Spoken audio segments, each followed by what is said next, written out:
ये गफलत भी ना बाबू भैया हालत खस्ता करा देती है, जैसे बाबा रामदेव की करा दी है, उनके खासम खास आचार्य बालकृष्ण की करा दी है।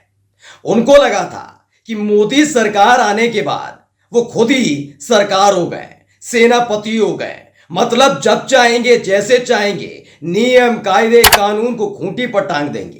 अगर कोई सवाल उठाएगा तो चुपके से माफी मांग लेंगे, सब ठीक ठाक हो जाएगा। लेकिन हो गया उल्टा। सुप्रीम कोर्ट ने ऐसी फटकार लगाई है कि अब बाबा रामदेव और उनके खासम खास आचार्य बालकृष्ण गलती से भी कोई गलती नहीं कर पाएंगे। आज मैं आपको दिखाने जा रहा हूं कि बाबा रामदेव और आचार्य बालकृष्ण की मुसीबत इस कदर बढ़ चुकी है कि रामदेव और आचार्य बालकृष्ण कैमरे से मुंह छिपाते हुए नजर आए जब सुप्रीम कोर्ट ने फटकार लगाई। अब 10 तारीख को एक बड़ा आदेश सुप्रीम कोर्ट रामदेव और आचार्य बालकृष्ण के खिलाफ यानी पतंजलि के खिलाफ। नमस्कार, मैं हूं प्रज्वल गौतम और आप देख रहे हैं द कंटा। याद करिएगा, पहले सिनेरियो याद दिलाता हूं आपको। पेट्रोल डीजल के दाम कम हो जाएंगे, महंगाई कम हो जाएगी, विदेशों में जमा पैसा वापस लौट आएगा। ये तमाम बातें मोदी जी छोड़िए, बाबा रामदेव ने भी कही थी। 2014 में सरकार आई तो उनको लगा कि ये मेरी वजह से आई है। वो बात अलग है दोस्तों, जब जब किसी ने पूछा, आपने कहा था महंगाई कम हो जाएगी तो बौखला जाते थे। किसी ने पूछा बाबा रामदेव से पेट्रोल डीजल के दाम कम हो जाएंगे, सिलेंडर के दाम कम हो जाएंगे, ये बात आप कहा करते थे बाबा, तो बिफर जाते थे। ये तमाम चीजें होती रही। इन सब के बीच नियम कायदे कानून को खूंटी पर टांगने का काम पतंजलि की तरफ से किया जाता रहा। कोरोना काल आया था, उस वक्त कोरोना काल में बाबा रामदेव की पतंजलि की तरफ से दवाइयों का निर्माण किया गया और ऐसे ऐसे दावे किए गए, ऐसे ऐसे विज्ञापन दे दिए गए और गोदी मीडिया ने उस विज्ञापन को बिना क्रॉस चेक किए चला भी दिया। इसके बाद अब सुप्रीम कोर्ट ने कान पकड़कर ऐंठ दिया है दोनों का, चाहे बाबा रामदेव हो या आचार्य बालकृष्ण हो, तो हाथ जोड़कर और कान पकड़कर माफी मांगने लगा कि सब ठीक ठाक हो जाएगा। लेकिन हो गया उल्टा। बाबा रामदेव और आचार्य बालकृष्ण को जमकर रगड़ा गया है। आज वही खबर दिखाने जा रहा हूं। सबसे पहले ये वीडियो आप देखिए, जब वो पेशी के लिए जा रहे थे। पहले देखिए, सुप्रीम कोर्ट में पेशी के लिए गए थे तब की ये तस्वीर है।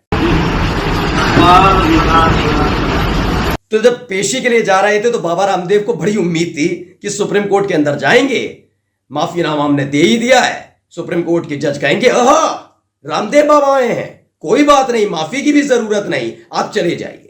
जितने मुस्कुराते हुए चेहरे के साथ, देखिए बड़े गौर से दिखा रहा हूं इसीलिए कि देखिए कितने मुस्कुराते हुए चेहरे के साथ बाबा रामदेव सुप्रीम कोर्ट के अंदर दाखिल हो रहे थे। लेकिन जानते हैं उसके बाद क्या हुआ? इनकी हालत खराब हो गई। ये वीडियो देख लीजिएगा, आज की सबसे ऐतिहासिक वीडियो है। देखिए वीडियो। रामदेव जी, आपने सुप्रीम कोर्ट में झूठ क्यों बोला?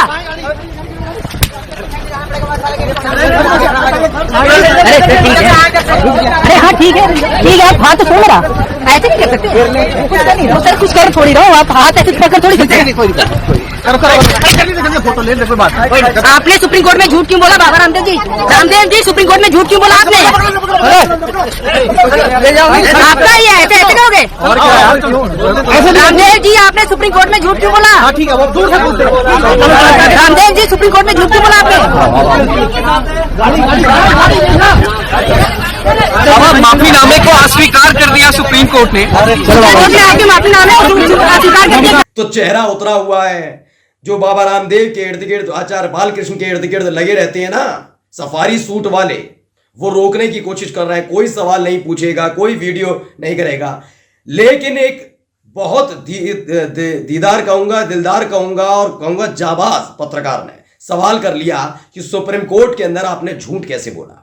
बार बार उसके कैमरे को छीना, बार बार मोबाइल को छीना। बाबा रामदेव की बोलती बंद, आचार्य बालकृष्ण कुछ बोल नहीं पा रहे, समझ नहीं पा रहे क्या कहा जाए। आप सोचेंगे हुआ क्या था?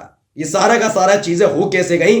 बाबा रामदेव से, जिनके इर्द गिर्द पूरी मीडिया कंपनी घूमती है, एक बड़े चैनल के बड़े पत्रकार ने जब बाबा रामदेव से उनके व्यवसाय के बारे में सवाल कर लिया था, 24 से 48 घंटे में देश के उस बड़े पत्रकार को, उस बड़े चैनल को छोड़ना पड़ा था, क्योंकि बड़े बड़े विज्ञापन और मोटा मोटा पैसा बाबा रामदेव की पतंजलि की तरफ से उस बड़े चैनल को जाता है। ऐसे में इस पत्रकार की हिम्मत कैसे हो गई?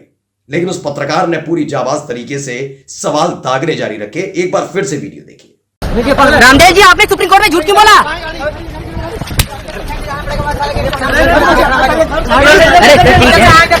अरे हाँ ठीक है, आप हाथ तो छोड़ रहा, ऐसे नहीं कर सकते। कुछ कर नहीं रहा सर, कुछ कर थोड़ी रहो, आप हाथ ऐसे पकड़ थोड़ी सकते। फोटो ले कोई बात। आपने सुप्रीम कोर्ट में झूठ क्यों बोला बाबा रामदेव जी? रामदेव जी, सुप्रीम कोर्ट में झूठ क्यों बोला आपने? आपका ही है, ऐसे करोगे? रामदेव जी, आपने सुप्रीम कोर्ट में झूठ क्यों बोला? ठीक है, वो दूर से पूछते रामदेव जी, सुप्रीम कोर्ट में झूठ क्यों बोला आपने? ले क्या हो गया ये बाबा रामदेव के साथ?